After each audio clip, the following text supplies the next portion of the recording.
Hello दोस्तों, economics पर view में आप सभी का स्वागत है। सेमेस्टर 2 23-27 के जितने भी छात्र हैं इकोनॉमिक्स मेजर पेपर के हैं उनके लिए यह वीडियो है। आप सभी को हम बता दें, अगर क्वेश्चन नंबर 5 तक आप इंपॉर्टेंट क्वेश्चन नहीं देखे हैं तो हमारे प्लेलिस्ट में आप सभी का वीडियो अवेलेबल है। आप डिस्क्रिप्शन लिंक में जाकर प्लेलिस्ट में जा सकते हैं। उससे पहले आप सभी को छठा क्वेश्चन आप सभी को ध्यान देना है कि सेमेस्टर 2 में आप सभी का जो एग्ज़ाम अभी होने वाला है, बढ़ती कीमतें की समस्या अगर पूछ लिया जाए या प्रश्न बनाकर पूछ लिया जाए कि बढ़ती कीमतों के कारण क्या है, तो आप उसको किस प्रकार से अपने कॉपी में जो आंसर शीट में लिख सकते हैं अपने सरल भाषा में।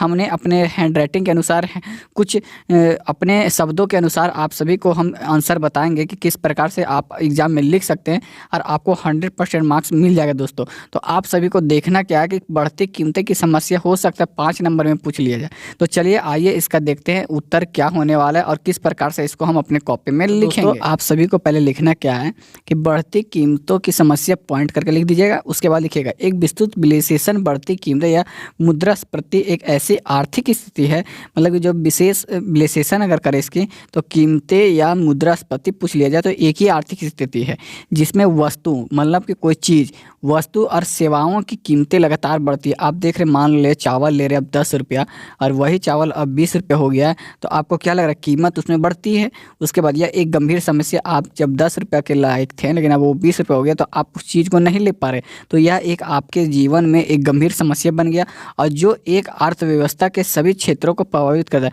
अगर आदमी 10 रुपया लेने लायक है, अगर वो नहीं ले पा रहे 20 रुपया वाला सामान, तो क्या होंगे, तो पूरे आर्थिक व्यवस्था को क्षति पहुँचता, क्योंकि वो चीज़ें नहीं ले पा रहे हैं तो उनकी विक्रेता नहीं हो पा रही या उनकी कीमत वहीं रह जा रही है क्योंकि उसकी सेवा किसी को प्राप्त नहीं हो रहा है।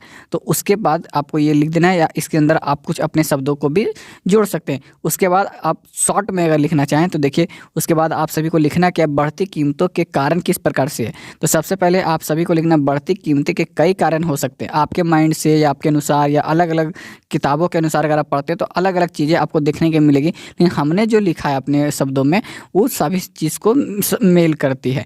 आइए, तो सबसे पॉइंट 1 में आपको लिखना है मांग में वृद्धि। तो जब उपभोक्ता अधिक वस्तुओं और सेवाएं खरीदना चाहते हैं तो वो कीमतें बढ़ा सकती है।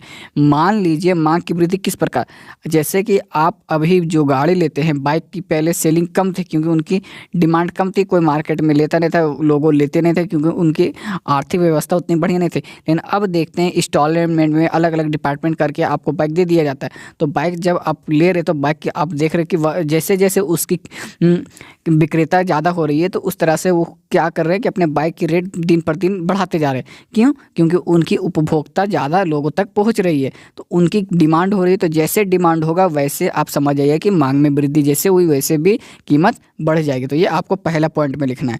दूसरा पॉइंट में आपको लिखना है पूर्ति में कमी। यदि उत्पादन कम होता है या कच्चे माल की कीमत बढ़ जाती है तो कीमत में बढ़ती है। अब देखिए कारण क्या है, जैसे कोई चीज़ अगर हम मान लीजिए बरसात है, बरसात में अगर चीज़ें जो उगाया जाता है अगर वो नहीं उगाया गया, खेती नहीं किया गया, तो उसकी कीमत बढ़ जाती है।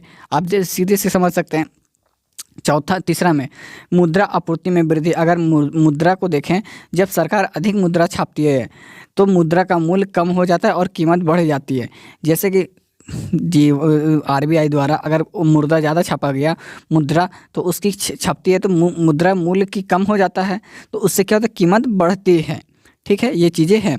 अब लिखिएगा मजदूरी में वृद्धि। जब मजदूरी बढ़ती है तो उत्पादन की लागत बढ़ जाती है। मान लीजिए एक मजदूर था पहले इस फैक्ट्री में, अब 1000 गो, तो उत्पादन भी 1000 गो होगा और कंपनियां इन लागतों को उपभोक्ताओं पर स्थानांतरित कर सकती है। तो इस प्रकार से क्या करता है कि इसमें अगर आप मान लीजिए 10 आदमी का काम था तो 10 आदमी 1000 आदमी हो गया, इस प्रकार से तो कीमतें भी बढ़ती है।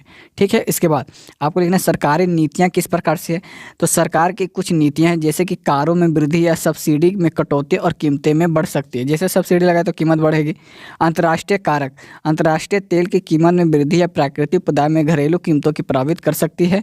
उसके बाद आपको लिखना क्या है, पॉइंट दे दीजिएगा यहाँ पर स्टार बना के, और आपको लिखना क्या, बढ़ती कीमतें के बढ़ाव।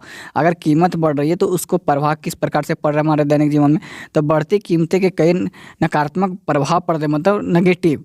तो पहला में आपको खरीद शक्ति में कमी। बढ़ती कीमतें के कारण उपभोक्ताओं की खरीदी शक्ति कम हो जाती है जिनसे उनके जीवन स्तर प्रभावित होते हैं। मान लीजिए हमें बाइक चाहिए था और बाइक हम नहीं ले पा रहे, तो हमें जो ज़रूरत हो पा रही थी वो ज़रूरत नहीं हो रहा।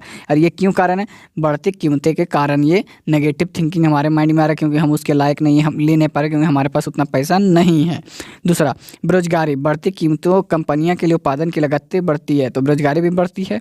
अब देखिए, जिनसे जिनसे उन्हें कर्मचारियों को निकालना पड़ सकता है। मान लीजिए हमारे पास 10 है और कीमत हमको 100 रुपया देना पड़ रहा पर आदमी, तो हम निकालेंगे क्योंकि उत्पादन मेरा कम है। तो ये चीज़ें आपको ध्यान में रखनी है।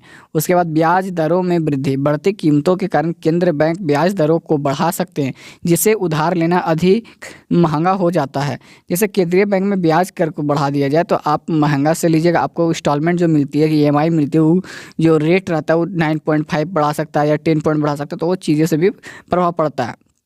उसके बाद आर्थिक विकास में मंदी। बढ़ती कीमतें की निवेश को कम कर सकती है और आर्थिक विकास को धीमा कर सकती है। ये आर्थिक विकास की मंदी है। और सामाजिक असंतोष। बढ़ती कीमतें सामाजिक असंतोष और शांति को बढ़ावा दे सकता है। बढ़ती कीमतों से निपटने के उपाय। यहाँ तक आपका प्रभाव हो गया, अब यहाँ फिर स्टार्ट देना आपको। उसके बाद लिखना बढ़ती कीमतों को निपटने का उपाय। यार बढ़ती कीमतें से निपटने से उपाय क्या है? तो आपको लिखना है बढ़ती कीमतों से निपटने के लिए सरकार कई उपाय की गई है। पहला में आपको लिखना मुद्रास्फीति को नियंत्रण करना। केंद्रीय बैंक ब्याज दरों को बढ़ाकर और मुद्रा आपूर्ति को नियंत्रण करके मुद्रास्फीति को नियंत्रण कर सकता है। और पूर्ति बढ़ाना। सरकार कृषि उत्पादन को बढ़ावा देकर उद्योग प्रोत्साहित करके बुनियादी ढांचे को निवेश करके पूर्ति बढ़ा सकते हैं। जैसे कि आप किस प्रकार, आपको अगर सरकार 10 रुपया दे रही है खेती करने के लिए, तो आपको किस तरह से पूर्ति बढ़ाना कर रहा है, तो आपकी जो आर्थिक व्यवस्था वो सही हो जाएगी। ठीक है, तो ये सारी चीज़ें सरकार द्वारा दी जाती है। सब्सिडी देना। सब्सिडी किस प्रकार से दे सकती है? सरकार आवश्यक वस्तु पर सब्सिडी देकर उपभोक्ताओं को राहत दे सकते हैं। मान लीजिए गैस अगर 950 है तो आपको मालूम है 250 रुपये हमारे खाते में सब्सिडी द्वारा आ जाता है, तो ये भी सब्सिडी मतलब कि 950 लग रहा है, 250 हो जाए तो आपका कितना हो गया? 685 लग रहा है। उसके बाद कम आय वाले लोगों को सहायता प्रदान करना। सरकार कम आय वाले लोगों को नगद हस्तांतरण या अन्य प्रकार से जैसे राशन कार्ड हो गया, वृद्धा पेंशन हो गया, इस प्रकार से सरकार हेल्प करती है। अंतर्राष्ट्रीय सहयोग। सरकार अन्य देशों के साथ मिलकर अंतर्राष्ट्रीय स्तर पर कीमतों के स्तर को करने के लिए कम कर सकती है। अब देखिए ये सारी चीज़ें तो आपने पढ़ लिया। उसके बाद ये सारे पॉइंट बाई पॉइंट लिखिएगा, ठीक है ना। उसके बाद लास्ट में आपको लिखना है निष्कर्ष। अगर आप निष्कर्ष लिखते तो आपको एग्जामिनर अच्छा समझता है और अच्छे अंक के साथ देता, क्योंकि वो अगर वो नहीं भी पढ़ते, लास्ट में अगर ये इतना पढ़ लेते तो आपको समझ आएगा कि आपने सही कुछ लिखा है। जैसे कि आपको लिखना है बढ़ती कीमतें एक जटिल समस्या है जिसके लिए व्यापक और दीर्घकालीन समाधान है। आवश्यकता होती है सरकार, केंद्रीय बैंक और अन्य हितधारकों को मिलाकर इस समस्या का समाधान ढूंढना होगा। अधिक जानकारी के लिए आप निम्नलिखित विषयों पर ध्यान कर सकते हैं। ये सारे अगर आपको लिख देना है। मुद्रास्फीति का इतिहास पढ़ लीजिए, मुद्रास्फीति के प्रकार पढ़ लीजिए, मुद्रास्फीति का मापन पढ़ लीजिए, मुद्रास्फीति और बेरोजगारी का संबंध। तो दोस्तों इस तरह से अगर आप लिख देते तो एग्जामिनर है जो 100% आपको नंबर देंगे ही देंगे। अगर 15 नंबर में ये पूछ लिया जाए तो आपको 15 नंबर कहीं नहीं काटेंगे, 100% नंबर देंगे दोस्तों, ये हमारा गारंटी है, क्योंकि हमने बहुत अच्छे तरीक़ा से इसको डिफ़ाइन किया है।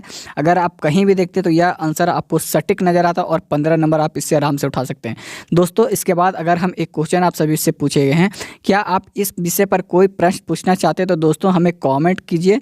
जितना कॉमेंट कीजिएगा आपका समाधान दोस्तों वहीं पे मिलेगा। अगर हमारे प्लेटफॉर्म पे आप नए हैं तो कृपया ज्वाइन कीजिए, लाइक कीजिए दोस्तों, और जहां तक हो सके कमेंट करना ना भूलें। कमेंट कीजिएगा तभी हम आपका सॉल्यूशन कर सकते हैं।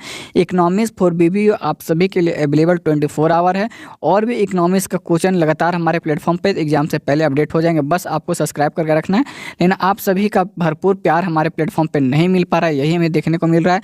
लेकिन नेक्स्ट वीडियो में उम्मीद है कि आपने इस वीडियो में ज़रूर अपना योगदान देंगे दोस्तों। अगर प्लेटफॉर्म पे आएँ तो सब्सक्राइब देकर जाएं, अगर पसंद आती है तो लाइक करें। कुछ भी नहीं समझ आता है कमेंट कीजिए, फिर से हम आप सभी को बताएंगे क्वेश्चन को, और आप सभी को इस बार एग्जाम में 100% मार्क्स लाने का गारंटी हमने दी दोस्तों। तो आज के लिए इतना ही। जय हिंद, जय भारत।